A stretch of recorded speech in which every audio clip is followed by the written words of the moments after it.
Bismillahirrahmanirrahim. Assalamualaikum warahmatullahi wabarakatuh.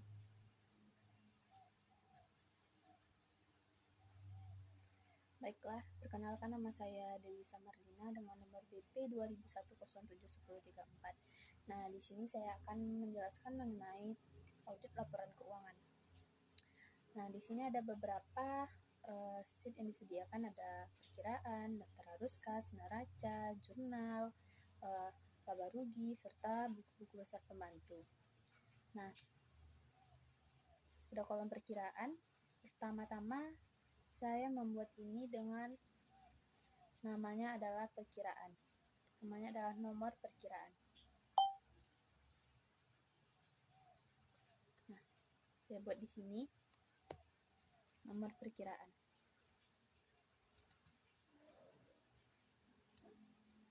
Ini gunanya nanti untuk data validasi gitu.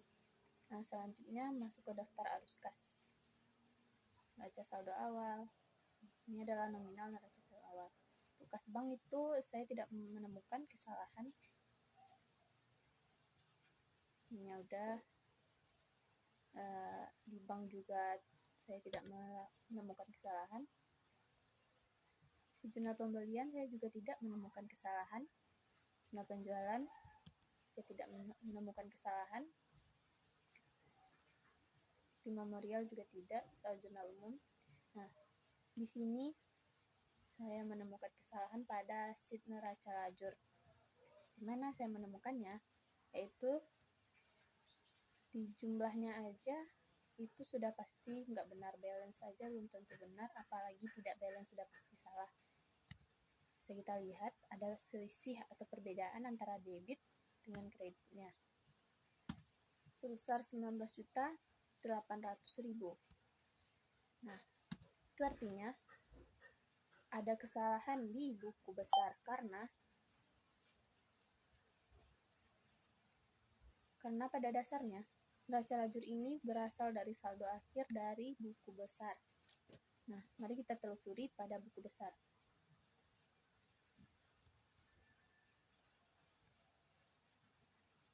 Nah, ini buku besar sebelum diaudit dan ini adalah buku besar setelah diaudit. Ini nomor perkiraannya, per akunnya.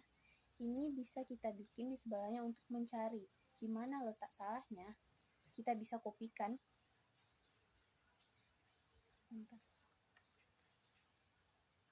Kita bisa kopikan sheet yang di sini, tabel yang di sini, kita Ctrl C ke samping, Ctrl V di sini. Nah, ini kan NA. NA kenapa? Karena belum kita data validasikan. Nah, kita ambil di data validasi. Di sini pilih list.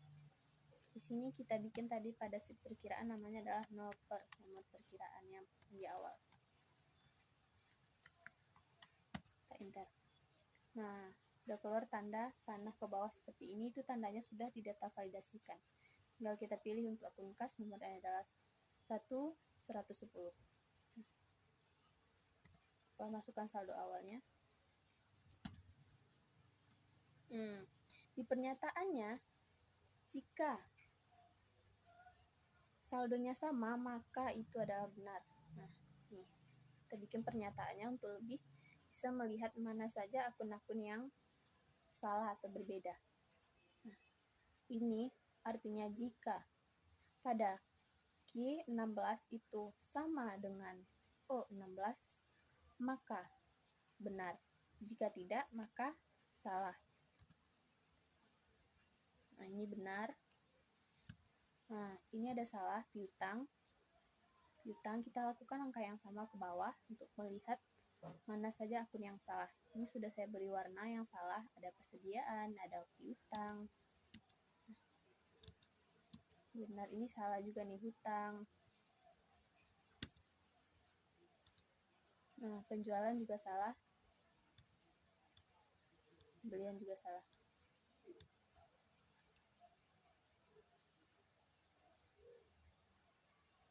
Nah,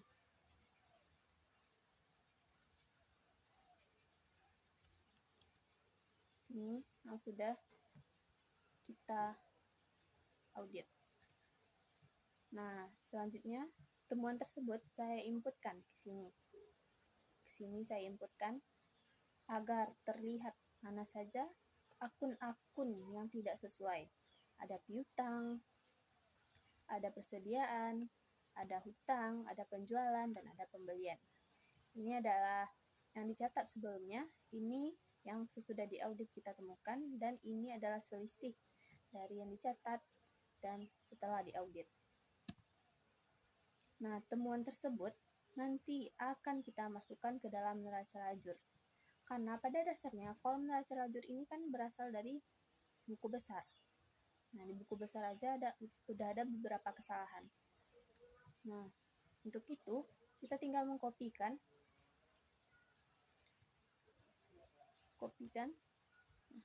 Ini tinggal kita data validasikan.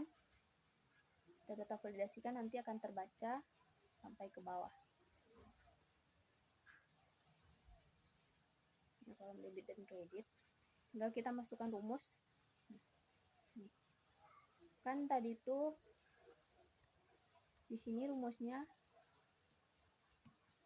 ini membaca buku besar yang ada pada kolom A6 sampai A378 dan G6 sampai G378. Sedangkan karena kita pindahkan dia ke sini, maka otomatis ini berubah dari dasarnya tadi yang di buku besar.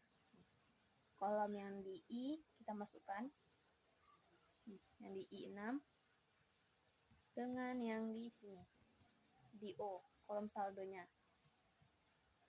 Kita bikinkan rumus, nanti akan terbaca otomatis. Nah, ini udah saya tandai ada beberapa kesalahan tadi, tinggal kita inputkan ke dalam dan kita lakukan penjumlahan. Kita zoomkan, dan di sini sudah terlihat ini sudah balance, selisihnya 0. Untuk kolom laba rugi itu ada dua akun yang berbeda. Nih, ada pada penjualan, juga ada pembelian. Tentu hasilnya akan mempengaruhi nantinya pada jumlah antara debit dan kredit itu. Nah, selisihnya nanti kita kurangkan. Nah, ini kita kurangkan, maka dapatlah laba atau rugi. Ini dapatnya laba sebesar 19.935.071 rupiah. Nah,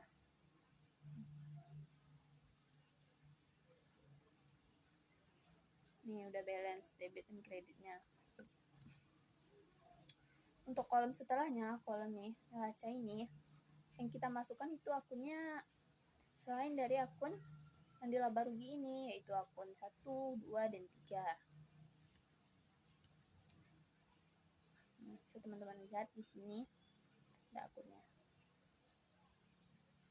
Dan nanti kita totalkan ke bawah selisihnya, kita masukkan sehingga balance atau seimbang antara debit dan kreditnya. Nah, itu dari neraca lajur. Bukan kan beberapa kesalahan. Nah, di sini ini udah nggak balance, di dalam saldonya juga ada kesalahan. Nah, sudah kita perbaiki.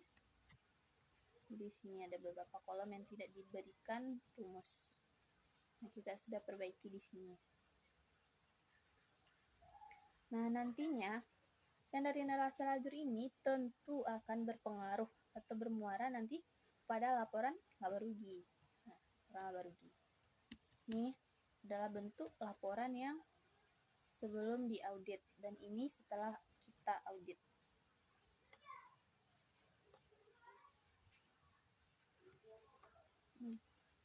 Nih, ini tinggal kita data validasikan seperti tadi, dan kita tinggal linkkan aja ini. Nih, langsung terbaca nanti. Ini untuk penjualannya, kita masukkan, rumusnya itu akan terbaca otomatis. Ada perbedaan di persediaan barang dagang, di barang tersedia untuk dijual, sehingga nanti labanya pun akan berubah. Di sini kita dapatnya Di sini 520 juta, di sini 520 juta 218.500. Sedangkan di sini 520 berbeda ya ini. Karena dari buku besar tadi udah beda hasil akhirnya. Ini juga. Dan tentunya HPP-nya juga berbeda. Dan kita dapatkan laba bersih, yaitu pengurangan dari penjualan, kekurangan HPP, dapat laba kotor. Nah, laba kotor ini nanti akan kita kurangkan dengan beban, maka akan dapat laba bersih sebesar Rp19.935.071. Nah, laba ini nanti akan berpengaruh pada laporan perubahan ekuitas karena di komponennya ini, komponen perubahan ekuitas di sini udah salah labanya. Laba yang tadi itu udah salah. Tentunya kita bikinkan baru. Ini adalah jumlah laba yang sebenarnya. Sehingga dapatlah total dari modal kita. Nah, ini total modal kita nih. Sebesar Rp1.503.155.822. Kita dapatkan dari modal yang awal ini, kita tambah dengan laba dikurang dengan prefay. Nah, neraca juga begitu, ada beberapa kesalahan nih. Seperti yang tadi, di awal ada piutang, persediaan yang berbeda. Nah, utang. Nah, untuk jumlah aset lancar ini udah didapat, tinggal kita susunkan saja dari kas sampai PPN masukkan. Dapat nih. Tuh, aset tetap juga sama, kita tambahkan, kita kurang dengan akumulasi, maka dapatlah jumlah aset tetap kita Rp328.357.292.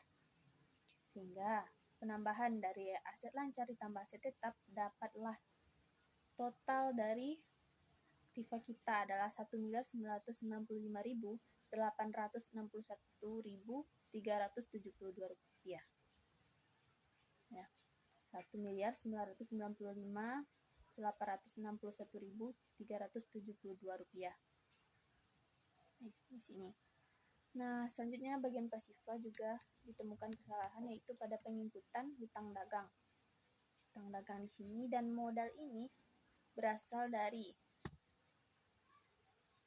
laporan perubahan modal yang di sini, yaitu modal akhir dari yang setelah kita audit, kita masukkan ke sini, maka penambahan dari kewajiban ditambah ekuitas akan dapat total pasifanya sebesar Rp1.999.861.372.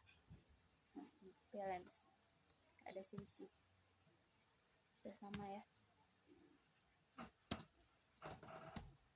Bisa kita bandingkan dengan yang di sini. Di sini juga utangnya sama, tapi komponen-komponen yang di sini salah. Ini udah ditandai mana yang salah. Nah, untuk laporan arus kas itu tidak ditemukan kesalahan. Piutang juga tidak. Untuk saldo piutang agar meyakinkan, saya sudah memeriksanya, saldo awal bulan dan akhir bulan itu tidak ditemukan kesalahan. Ini bisa kita lihat pada buku besar pembantu piutang. Nah, di sini bisa kita cocokkan saldonya ke piutang dagang tersebut. Nah, hutang juga begitu. Saldo hutang saya tidak menemukan kesalahan. Dari buku besar pembantu juga tidak. Terbang juga tidak. Dan begitu juga dengan sheet-sheet lainnya. Nah, sekian penjelasan dari saya. Terlebih dan terkurang saya mohon maaf. Saya tutup dengan membacakan Assalamualaikum warahmatullahi wabarakatuh.